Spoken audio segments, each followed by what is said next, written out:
Wis rata kabeh, Lur. Ngene Pak Sapak tok sing isih.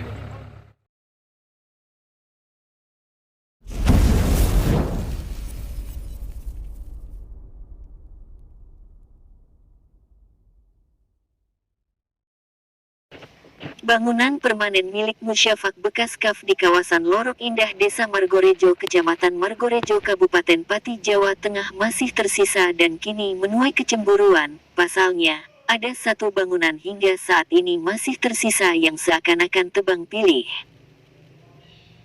Hal ini yang menyebabkan kecemburuan terhadap pemilik bangunan lain yang ada di kawasan Li yang telah dibongkar oleh Pemkab Pati pada tanggal 3 Februari lalu. Seperti yang dilakukan Rondi, warga Duku Blinis Desa Margorejo, dirinya meminta kelonggaran kepada petugas Satuan Polisi Pamong Praja Kabupaten Pati untuk mengambil barang-barang berupa mesin genset dan berjanji akan membongkar bangunan itu sendiri. Apa yang dilakukan Mas Rondi patut mendapatkan apresiasi. Ini merupakan bentuk kepatuhan warga terhadap peraturan pemerintah.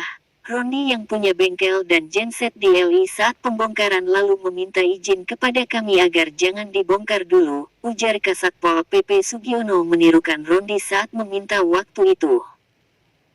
Permohonan itu disampaikan karena banyak mesin dan peralatan bengkel yang berada di bangunan itu. Rondi sendiri berjanji akan membongkar bangunan itu secara mandiri nantinya dan saat ini dibuktikan sudah dilakukan oleh yang bersangkutan. Memang di dalam bangunan itu banyak mesin. Mas Rondi meminta waktu ke kita. Alhamdulillah, dengan biaya sendiri dia bongkar bangunan tersebut dengan mendatangkan alat berat bego. Yang menyedihkan, salah satu karyawannya tertimpa robohan tembok dan harus dilarikan ke rumah sakit. Sementara itu Rondi menyampaikan, pembongkaran adalah kesadarannya sendiri dan bentuk rasa tanggung jawab terhadap Satpol PP yang telah memberikan izin untuk memberesi alat-alat bengkel dan mesin genset. Bangunan milik Musyafak yang sempat mau dirobohkan pada tanggal 3 Februari lalu, namun tidak jadi hingga berita ini diterbitkan. Rondi yang sempat bertanya kepada petugas kenapa punya Pak Syafak tidak dibongkar dan malah diperbaiki, menanggapi hal itu, Sugiono mengatakan akan membongkar semua bangunan yang ada di LI. Pemkab Pati tidak akan pernah membedakan. Ini merupakan peraturan yang harus ditegakkan. Apa yang dilakukan salah satu pemilik bangunan itu adalah bentuk kesadaran, walaupun saat pembongkaran karyawannya mengalami musibah.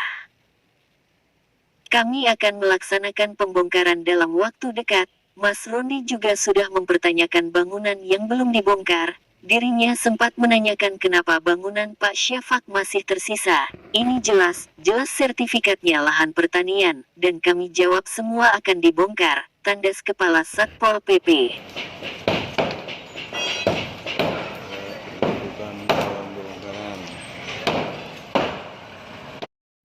Bangunan bengkel sudah rata.